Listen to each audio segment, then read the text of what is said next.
Hello, horror fiends. Welcome to the Harris Horror Hour. My name is Ragin' Rose, and I'm your host for the first episode of Harris Horror Hour. I am here with my siblings, Bloodbath Bobby. Hello. Angry Alice. Hi.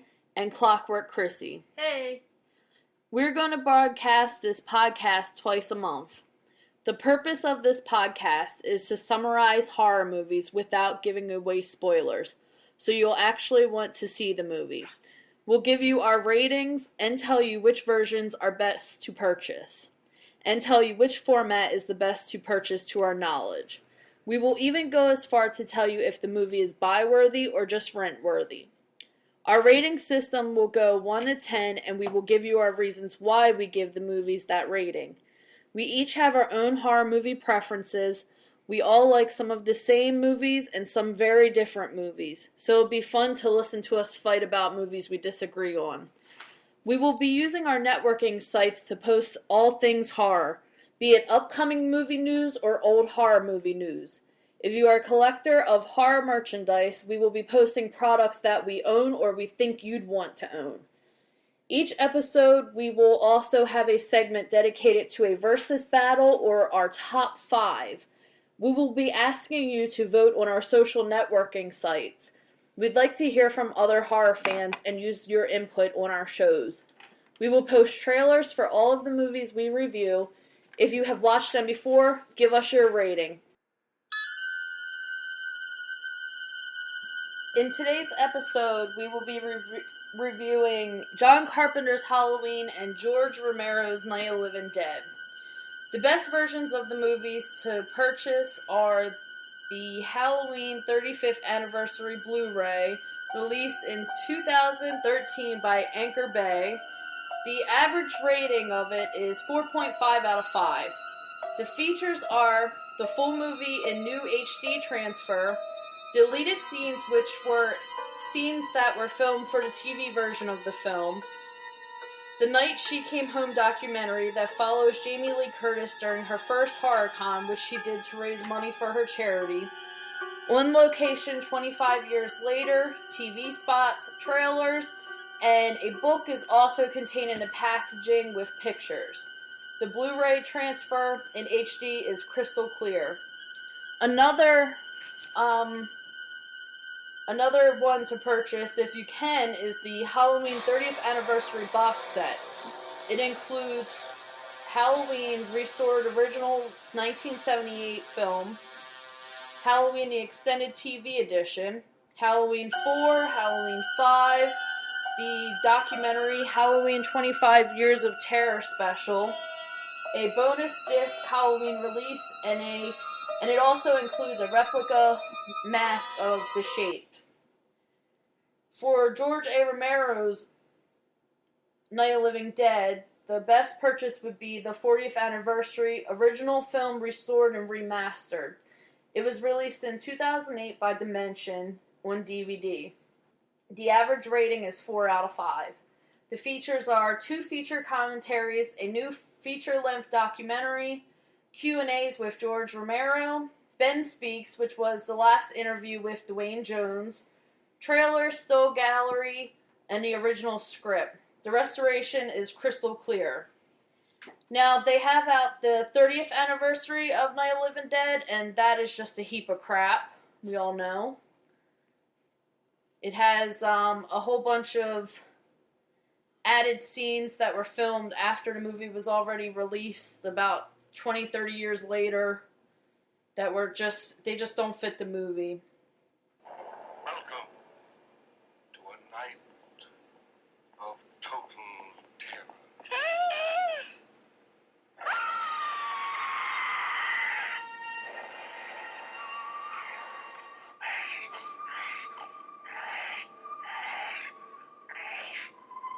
Night of the living dead. The dead who live on living flesh.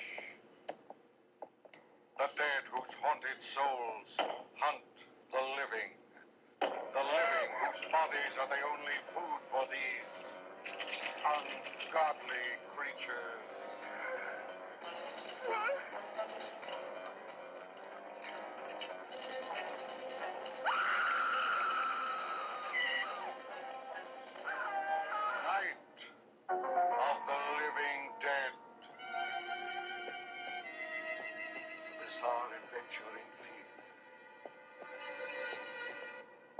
experience in shock more shattering than your strangest nightmare.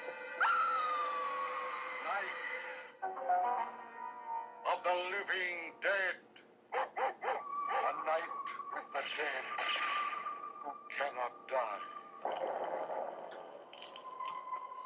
A night of total terror.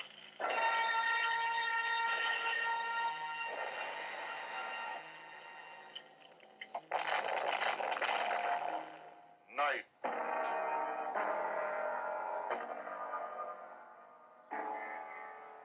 of the living dead.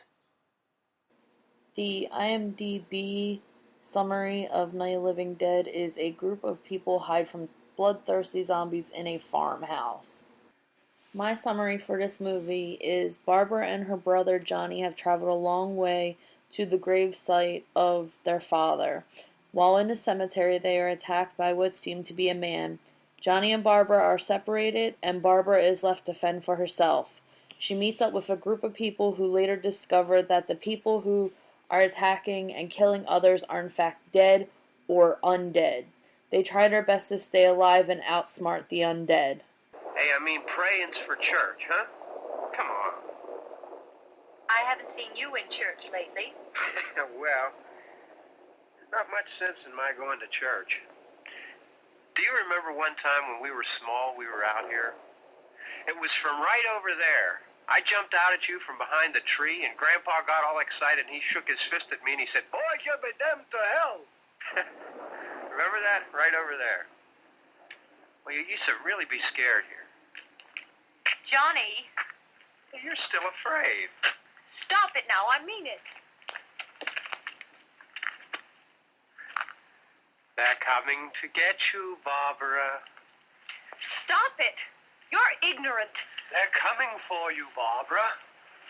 Stop it. You're acting like a child. They're coming for you.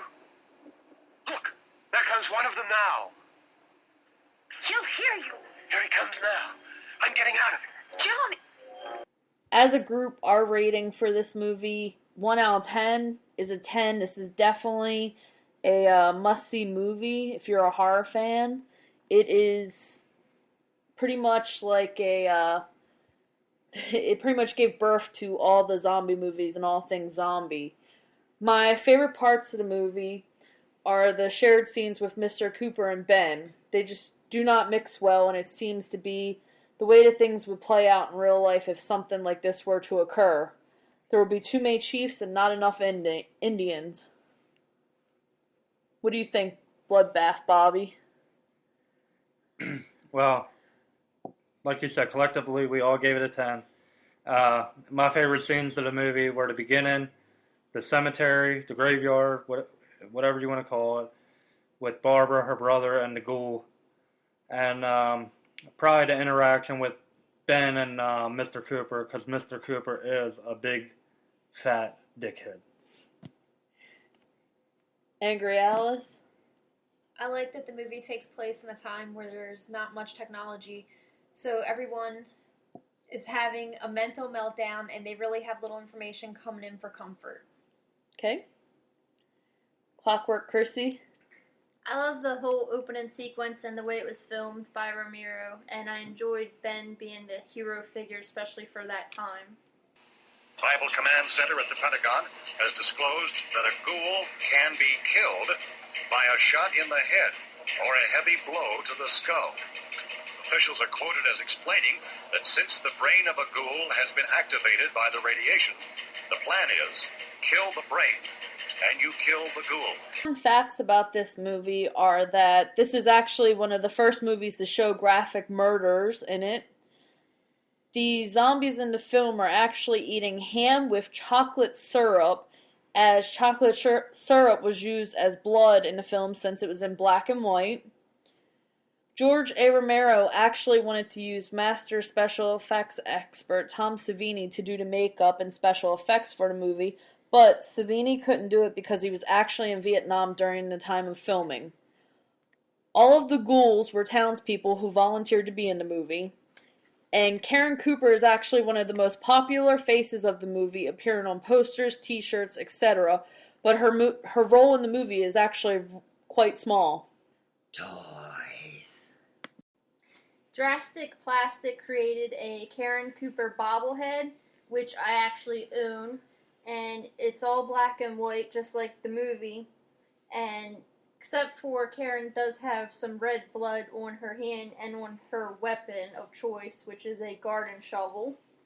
Also, Mego style figures created 2 series for the movie Night of the Living Dead. The first series includes a figure of Ben and a figure of the Graveyard Zombie.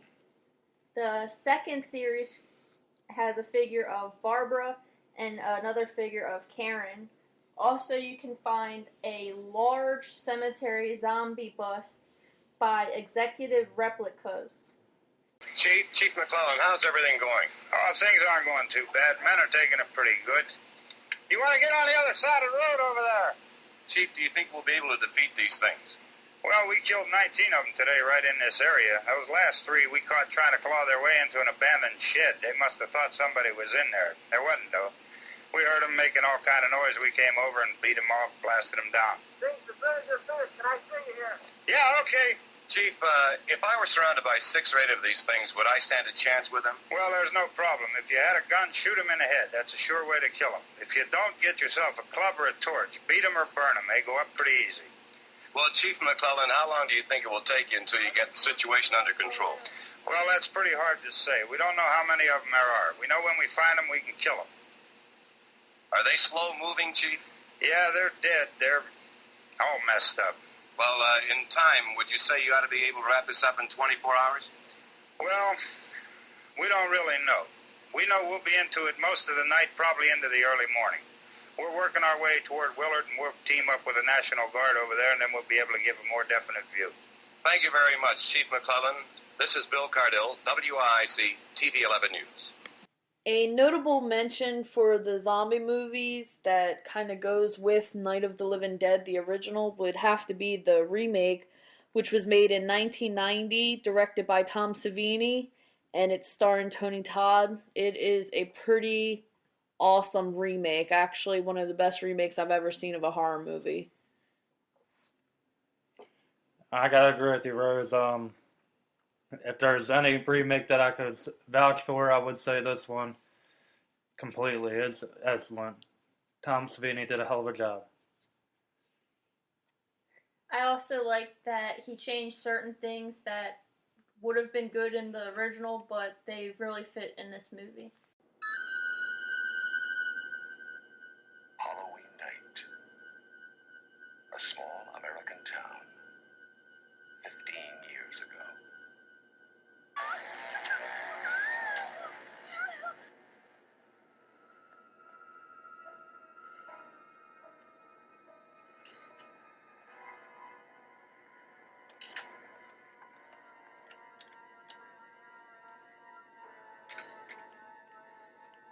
Michael? Halloween. I spent 8 years trying to reach him, and then another 7 trying to keep him locked up because I realized that what was living behind that boy's eyes was purely and simply evil.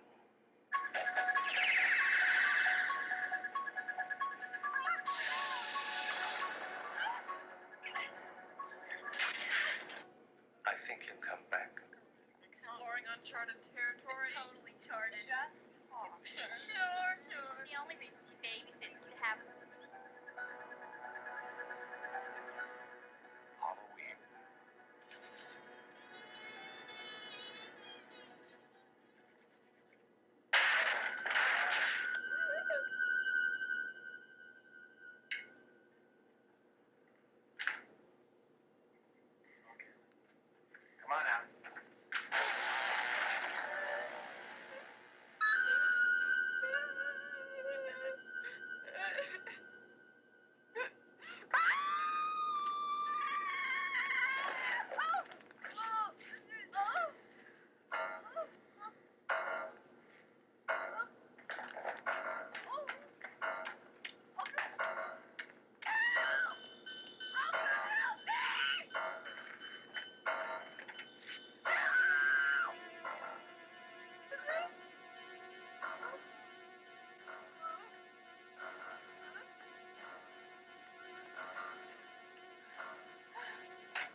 The second movie we're going to be talking about is John Carpenter's Halloween. The cast of this movie is Donald Pleasance, Jamie Lee Curtis, Nancy Loomis, PJ Soles, and Charles Cyphers. The original release date was October 25th, 1978. The total budget of the film was $300,000. The night he came home. The IMDb description is a psychotic murderer institutionalized since childhood for the murder of his sister escapes and stalks a bookish teenage girl and her friends while his doctor chases him through the streets. The average IMDb rating is 7.9 out of 10. My summary is, the film starts off on Halloween night 1963 in a small town called Haddonfield, Illinois. 15-year-old Judith Myers has been murdered by her 6-year-old brother, Michael. No explanation, no motive. He is soon institutionalized into the state mental hospital, Smith's Grove. 15 years later, Dr. Sam Loomis pleads with the hospital council to put him into maximum security ward. The council does not approve this action, which will be a huge mistake on their part. Michael, now 21, escapes the mental facility and wreaks havoc on 3 teenagers, Laurie Strode and her friends Annie and Linda. He stalks them from their school, to their homes, to their babysitting jobs later that night, with Dr. Loomis on his tail every step of the way trying to stop this madman. This film is a non-stop thrill beginning right to the end. All the events that happen on the night he came home. Our rating as a group is 10 out of 10, pretty much. It's pretty much one of the greatest movies of all time in our eyes. It's one of my all-time favorite movies. It's timeless, and it will always scare people. What do you have to say about it, Bloodbath Bobby? Well, my little tidbits for this movie. One, this is a John Carpenter masterpiece, pardon me. The score in this movie is excellent. This also is Jamie Lee Curtis's first movie. And the shape, he owns the screen whenever he's on it. And that's all I have to say. Angry Alice? I just think the story, the score, and character development throughout the movie are awesome. The entire movie will never get old to me no matter how many times I've seen it. Clockwork Chrissy? I really enjoyed the first few minutes of the movie because they really set the tone and give you the eerie feeling, which I love, and add to the creepiness of Michael Myers. And Donald Pleasance's performance as Dr. Loomis was very great. Toys. Halloween toys, NECA has a bunch out. We're first going to start out with the cult classic Hall of Fame Series 3 Michael Myers. It's a 7-inch action figure which shows the iconic scene of Michael Myers with the sheet over his head. There's also the Night He Came Home box set, which features Michael Myers and Dr. Loomis on the front steps of the Myers house. This is the only time Dr. Loomis has been present in any action figure form. There's a Michael Myers 5-inch mini bust, which features a light-up pumpkin base with a knife jabbed into the side. There's a Michael Myers resin bobblehead, and also a R.I.P. Horror Collector series doll of Michael Myers that plays the theme to the Halloween movie. Leave me alone! He's gonna get you! He's gonna get you! He's gonna get you! He's gonna get you! He's gonna get you! He's gonna get you! The boogeyman is coming! Leave me alone! He doesn't believe us. Don't you know what happens on Halloween? Yeah, we get candy. The boogeyman! Ooh, the boogeyman! Boogeyman! The boogeyman! The boogeyman! The boogeyman! Some fun facts about the movie are the original soundtrack was composed by John Carpenter and it is also one of the most recognizable soundtracks in horror movie history. Since the movie was filmed in California in the spring, pumpkins were not in season, so all of the pumpkins in the movie are various types of squash that were painted orange. Jamie Lee Curtis thought she was doing a terrible job as Laurie Strode and believed that John Carpenter was going to fire her. But her role as Laurie Strode cemented her as one of the greatest scream queens and put her in the same league as her mother. A lot of websites spend a lot of time pointing out all of the imperfections of this movie, such as people from the crew standing in front of the cameras, smoke from John Carpenter constantly smoking, coming into the frame, how many shots are actually fired in the guns. A lot of people spend a lot of time just pointing out the imperfections, and it's really not worth it because this movie is just awesome. It's epic. There's no other horror movie like it. Nothing excites you as much as this movie does, and it doesn't scare you as much as this movie does. The notable mention for Halloween, of course, would have to be Halloween Part 2. Its tagline is "More of the Night He Came Home." It is basically a Part 2, which is actually just a continuation of the same night. It's just what follows after the events from the first movie. It's totally just all the same movie, and it's just as good, if not better. To me, I like that better than Halloween. It's arguable, but to me, in my opinion, Halloween 2 is better than Halloween 1. What do you think, Bobby? Totally. I never knew that was the tagline for that movie. And my thoughts on this one is, it's recorded, 2 years after the original? It's recorded in 1981. Okay. 3 years after the original. The mask does look a little different, but this movie is seamless. The only thing different about the mask is the hair. It's actually the same mask. But the hair is lighter. No, it's actually the same mask. I don't know. We'll have to go back and rewatch that. I think the hair is a We little will. lighter. It's actually the same mask. Either way. Either way. Isn't Ben Tramer's mask, his hair might be lighter? Yeah. Either way. I love Part 2.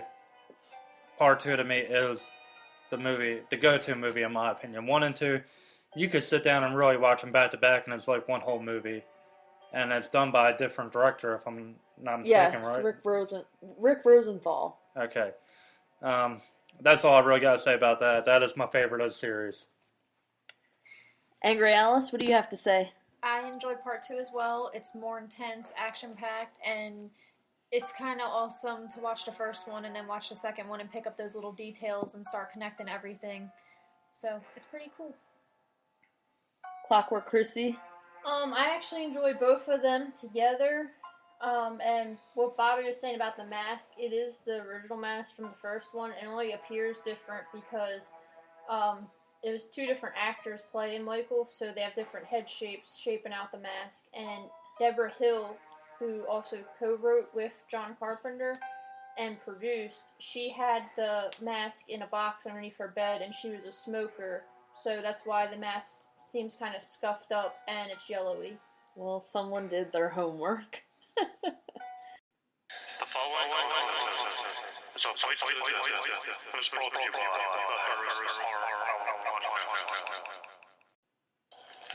podcasters around the world. Are you ready? I would like to first introduce you to the Lakeshore Strangler, accountable for 47 deaths through 6 movies. The good guy, your friend to the end, Chucky.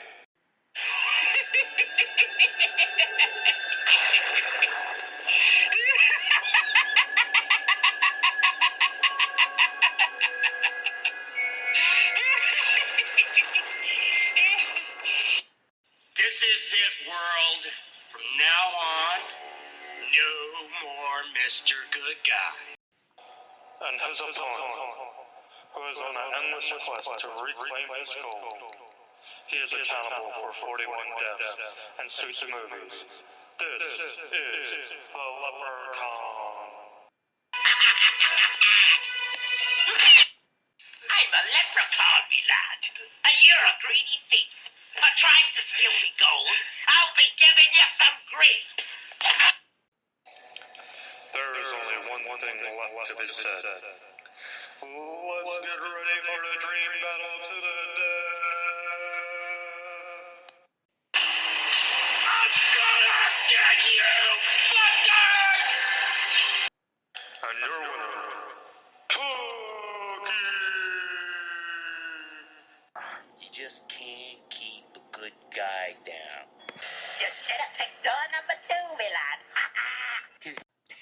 Alright, now we want to talk about our verses. We asked several people and also asked on our networking sites, who do you think would win in a fight between Chucky and the Leprechaun? The last time that we checked the polls, who was winning? The polls closed today, and as of this moment, Chucky wins. I don't know what to say about that. I guess it's just because he's a more likable character. He's more famous. Popular, yeah. But in my book, the Leprechaun wins because he's got magic and he has some pretty awesome kills, and every time that he kills people, he has his little messed up rhymes that he likes to tell them. Well, Ray Jim Rose, I agree with you 100%. I would have to believe that the Leprechaun would whoop that little good guy doll's ass all over wherever they're fighting. To me, the Leprechaun is just too powerful for Chucky. If there was some kind of way Chucky could transfer his soul into the Leprechaun's body, maybe. I don't know. Think about that. I don't know. But how the fuck are you going to stop him? With this pot of gold? Come on. Be realistic. With the pot of gold? Hey. That's all I got. I don't even know why it's a debate either. The Leprechaun has the magic, and Chucky takes an hour to get possess somebody. He never accomplished it, so I just think it's ridiculous to think that Chucky would win. I too believe that Leprechaun would beat Chucky, because even though Charles Lee Ray, aka Chucky, was like a serial killer, he doesn't have the extra superpowers like the magic and all that Leprechaun has. So I think Leprechaun can easily disappear or do whatever, or just completely kill Chucky, or take Chucky's soul out of his body and put it in someone else and then kill him. Well, yeah, who voted on these polls, man? Well, look, that's the thing. We want all you people out there to voice your opinions. And if you feel Chucky will win, hey, write a comment, let us know. I mean, it's already out there. Chucky did win this by 2 votes. And that's not many votes to win by. But he won it by 2 votes. It was neck-to-neck majority of it. And I just feel like you got to think about this realistically, people. It's not a popularity contest. That's all I got to say, though, bro. I just think that, like, most people think about Leprechaun and they think about how corny some of the movies are. Like, Lost in the Hood, is that what it's called? No. Leprechaun in Space, and you got Leprechaun Goes to the Hood, In the Hood. Leprechaun in the Hood, and then In the Hood Part 2. Back to the Hood. So I just think that some of the Chucky movies are a little bit more horror-ish. I wouldn't even say that. Both of them have comedy elements. That's true. You figure after Chucky 1, they went comedy. Yeah, but after Chucky Leprechaun 1, awesome. they went comedy. Even Leprechaun 1, they went comedy with the pogo stick. That was awesome. Yeah, it was. But, I mean, people just forget how powerful the Leprechaun really is with the jokes. And without the jokes, he's a mean little bastard, man. Same with Chucky to a degree, I guess. But Chucky can be hurt. Chucky can be stopped. The Leprechaun, the only way to stop him is burn his gold or Throw a four-leaf clover. Throw a shoe at him. Yeah, throw dirty shoes. Throw dirty shoes at him, yeah. So, I don't know. Anyone else want to discuss anything on that? Or that's all I got to say. Leprechaun will win. Yeah, Leprechaun will win. That's Fuck you, Lucky Charms. That'll be all for our podcast for today. Our first one. It's a little sketchy, but we made it through. We'd like to hear from the fans. We'd like to hear what you want to hear on this. As in the top 5 categories, the versus categories. And also, we'd just like to hear from you in general, what you think about the show. Rate our podcast on iTunes.